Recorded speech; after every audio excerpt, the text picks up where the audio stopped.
సుబ్రహ్మణ్య, నేను ఇదే గుళ్ళో 30 సంవత్సరాల నుంచి వాచ్మెన్గా ఉన్నాను. ఎన్నో లక్షల మంది భక్తులు నీకు పాలతో పళ్లతో అభిషేకాలు చేస్తున్నప్పుడు అది చూసి ఆస్వాదించిన వాడిని నేను. కానీ వాళ్ళ దగ్గర నుంచి నా 50 పైసా ఎదురు చూడలేదు. నేను ఎందుకు చెబుతున్నానంటే నేను నిన్ను నమ్ముకున్నాను కానీ భక్తులను నమ్ముకోలేదు. ఇది నా కడుపున పడ్డప్పుడు ఆరోగ్యంగా పుడితే కానుకగా 101 రూపాయలు నీ హుండీలో వేస్తామని మొక్కుకున్నా. పోయిన సంవత్సరమే ఆ మొక్కు తీర్చేశాం. నిన్ను మోసం చేయలేదు. ఇదంతా ఎందుకు చెప్తున్నావంటే నీ మీద మాకు అపారమైన నమ్మకం ఉంది. నీ కుంభాభిషేకానికి నేను ఒక్కొక్క రూపాయిగా ఎంత వసూలు చేశానో నీకు తెలుసా? కానీ ఒక్క రూపాయి కూడా నేను తీసుకోకుండా మొత్తం ఆఫీసులో కట్టేశాను. కావాలంటే నువ్వే స్వయంగా విచారించు. ఎన్నో కుటుంబాలకి ఎంతో అదృష్టాన్ని కలిగించిన నువ్వు మా కుటుంబాన్ని మాత్రం వదిలేశావు. ఎందుకని నిన్ను అడిగావా? అస్సలు మేము అడగం. త్వరగా విషయానికి రండి. మరీ బోరు కొడితే ఆయనకి కోపం వస్తుంది. సుబ్రహ్మణ్య, ఒక చిన్న విన్నపం. నా కూతురు జాతకంతో నేను పెళ్లి వేటకు వెళ్తున్నాను. నేను డబ్బున్నవాడిని చదువుకున్నవాడిని ఎదురు చూడలేదు. 4 అక్షరాలు చదువుకుంటే చాలు, 4 రూపాయలు సంపాదించుకుంటే చాలు. కానీ పిల్లాడు బంగారంలా ఉండాలి. అందగాడు కాకపోయినా పర్వాలేదు, అమ్మాయిని జాగ్రత్తగా చూసుకుంటే అదే చాలు. అందుకనే రేట్లు మండిపోతున్న ఈ కాలంలో 1/2 కిలో నెయ్యిని 1 స్పూన్ కూడా నేను తీసుకోకుండా అంతా చక్కెర పొంగల్ చేసేసాను. తీసుకోలేదు అనకండి, 2 గరిట్లు ఇంట్లోకి తీసుకున్నానండి. అదంతా స్వామికి తెలుస్తుందా? ఎక్కడే చెప్పాలా? చూడు, చివరికి చక్కెర పొంగల్ మనమే కదా తినేది. అందువల్ల 1/2 కిలో నెయ్యి నీకే అని చెప్పొచ్చు. 1/2 కిలో నెయ్యి సుబ్రహ్మణ్య, కొబ్బరికాయ, అరటిపళ్ళు. మణి, ఆ 20 పైసల కర్పూరాన్ని అక్కడే పెట్టావు కదా? పెట్టానన్నా. మన ఇంటి కోసం ఏమీ వాడలేదు కదా? ఇదిగోమ్మా, వెలిగించు.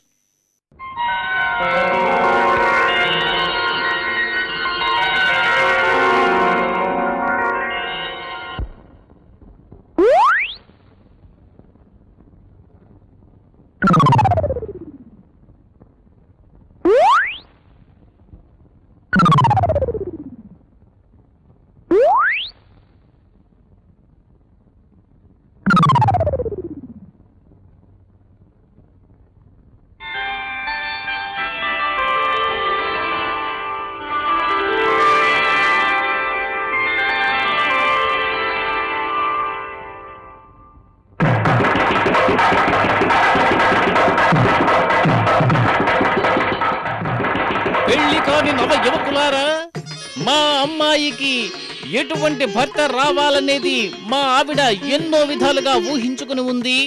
ఆవిడ నిబంధనలకు అంగీకరించని కుర్రాళ్ళు ఎవరైనా ఈ గుంపులో ఉంటే వాళ్ళు దయచేసి గొడవ చేయకుండా గుంపు వదిలి బయటకు వెళ్లిపోవాలని కోరుకుంటున్నాను.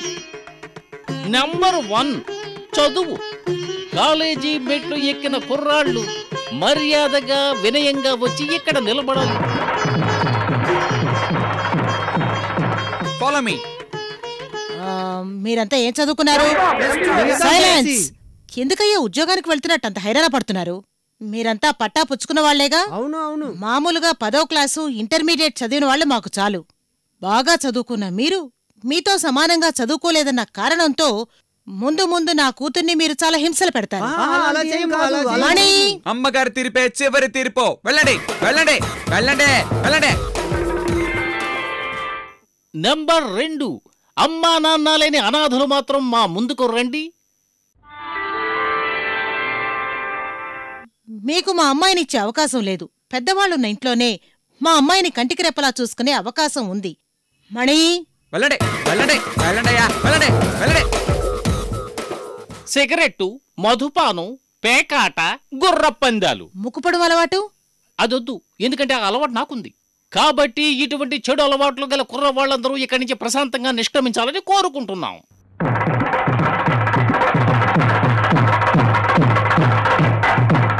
సార్, మీరు చెప్పిన చెడు అలవాటు ఏంటో నాకు లేదు సార్. నువ్వు సిగరెట్ కాల్చవా? కాల్చును సార్. మందు కొట్టవా? కొట్టను సార్. ఎంతో మంచి కుర్రాళ్ళ ఉన్నాడు, కానీ అబద్ధాలు చెప్తాను. ఈ అలవాట్లన్నీ లేవని అబద్ధం చెబుతున్నావా? మణి,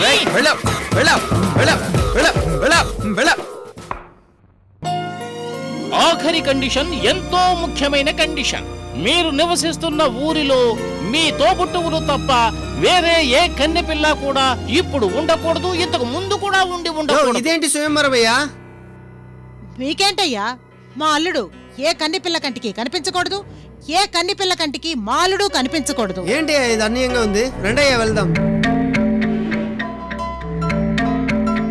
వెళ్ళండి వెళ్ళండి. నేనే శ్రీరామచంద్రమూర్తిని. మీ అమ్మాయిని నాకిచ్చి పెళ్లి చేయగలరా? స్వామి, మీరు ఏకపత్ని వృత్తుడుగా ఉంటానని చెప్పి శివుడి గారి దగ్గర బ్రహ్మగారి దగ్గర హామీ పత్రాన్ని రాయించుకురాగలరా? నా మీదే మీకు నమ్మకం లేదా? ఎలా నమ్మమంటారు స్వామి? ఏకపత్ని వృతులైన మీరు నా కూతుర్ని వివాహం చేసుకోవడానికి ఆ సీతమ్మ తల్లిని వదిలేసి వచ్చేసారే. శ్రీరాముడు చెన్నెల్లు పెట్టుకున్నాడు అని ఈ కలియుగంలో మిమ్మల్ని ఆడిపోసుకోరు. భక్త, మీ అమ్మాయి వేరెవరు లేదు, ఆ సీతమ్మ తల్లే. నారదుడి దయ వల్ల తను మానవ జన్మం ఎత్తుంది. ఇది ఒక కొత్త కాండము.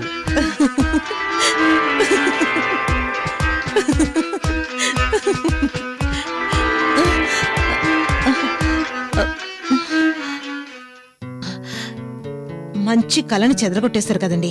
ఏంటా కల? నువ్వు నేను డ్యూటీ పడుతున్నట్ట? షీ, మన అమ్మాయికి 50 మంది అబ్బాయిల్ని క్యూలో నిలబెట్టి మీరు నేను స్వయంవరం జరిపిస్తున్నాం.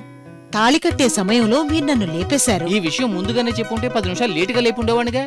మన అమ్మాయి పెళ్లి జరిగిపోయి ఉండేది, నాకు పెళ్లి ఖర్చు మిగిలేదు. నిజంగా చెప్తున్నానండి, ప్యాంటు కోట్లో మీరు చాలా అందంగా ఉన్నారు. ప్యాంటు కోట్లోనా? నేనా? ఏంటే వాగుతున్నా? ఆగడం లేదండి, ప్యాంటు కోట్ వేసుకున్నారు కలలో. అయి ఉండదు, వేరే ఎవరో అయి ఉంటారు. అయ్యో మీరేనండి, మీ భుజానికి తాళాలు గుర్తుంది కదా. ప్యాంటు కోటు వేసుకున్న తాళాలు వదలలేదా? అవును, నువ్వే చీర కట్టుకున్నావు. ఏ ఈ చీరేనండి? ఏంటే నువ్వు? నిజ జీవితంలో ఎలాగో పట్టు చీరలు లేవు, కలే కదా. అడుగుంటే మంచి పట్టు చీర కొనిచుండేవాణ్ణి. నాకెందుకండి, మీరు పిల్లలు బావుంటే నాకదే చాలు.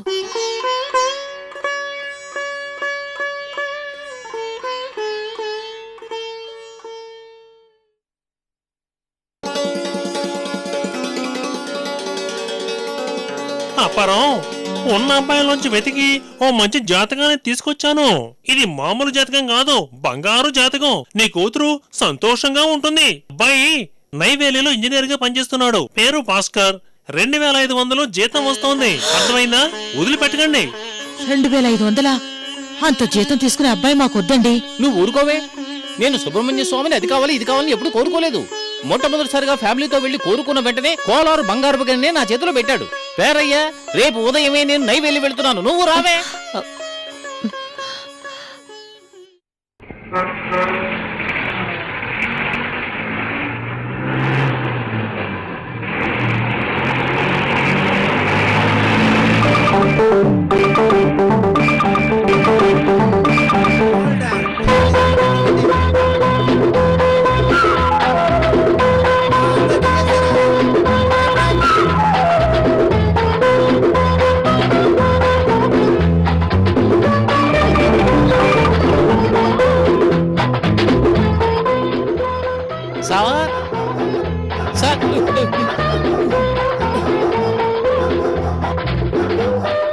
Rita?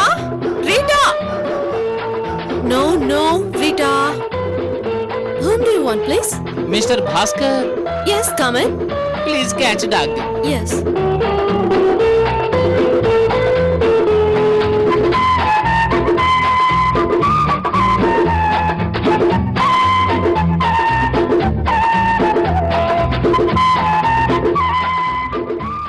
వరు? వరువా? మలయాళத்துல వరు అంటే రండి అని అర్థం. మీరు మలయాళీయా? అదే. ఇది నైవేలియా కదా? అదే. 12వ నంబర్ మెయిన్ రోడ్డే కదా? అదే. సిటీఐ క్వార్టర్సే కదా? అదే. 7వ నంబర్ ఇల్లే కదా? అదే. ఈ భాస్కర్ అనేవారు? అదే. భాస్కర్ మై బ్రదర్, మా అన్నయ్య. ఈ పిల్ల మాటలకి కుక్క పిల్ల అరుపులకి తేడా లేకుండా ఉందే. అయ్యో బాబోయ్, ఎంత సరే, ఏమైంది?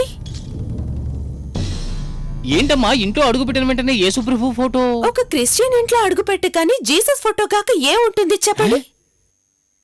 నువ్వు క్రిస్టియనా? అదే. భాస్కర్ అనేది మీ అన్నయ్య? అదే.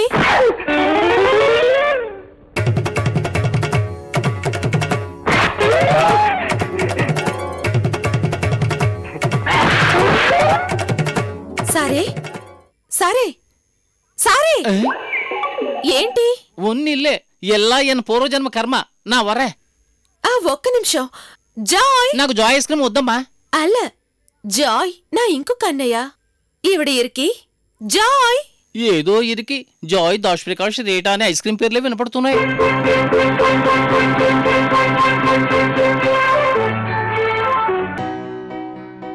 Hello, I'm Joy Mathew Kuriakose. Sir, మీరు ఇంత స్పీడ్గా ఇంగ్లీష్ మాట్లాడితే నాకు అర్థం కాదు సార్. ఎండ పేరు జాయ్ మాథ్యూ కురియాకోస్. సార్ ఎవరు మనసులా ఇల్ల? సార్ నేను ఒక పేదవాణ్ణి.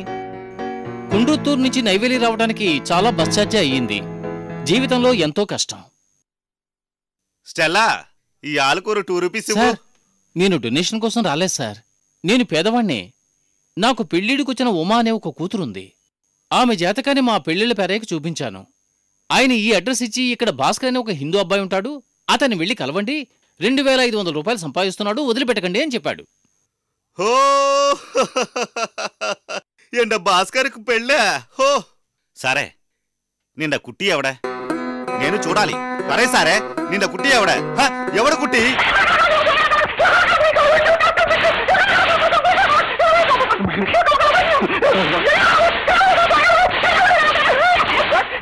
ప్రపంచాన్ని గడగడలాడించిన హిట్లర్కి ప్రేమ కథ ఉందా? అడాల్ఫ్ హిట్లర్, ఈ పేరు తెలియని వారు ఉండరు. ప్రపంచాన్ని గడగడలాడించిన హిట్లర్ కూడా ప్రేమలో పడ్డాడంటే మీరు నమ్ముతారా? కానీ ఇది నిజం. క్రూరమైన స్వభావం కలిగిన హిట్లర్ కూడా ఒక అమ్మాయిని ప్రేమించాడు. ఆ అమ్మాయి ఎవరో తెలుసా? హిట్లర్ బాగా ఎక్కువగా ద్వేషించే కుటుంబంలోని ఒక అమ్మాయిని ప్రేమించాడు. 1905వ సంవత్సరం. అప్పటికి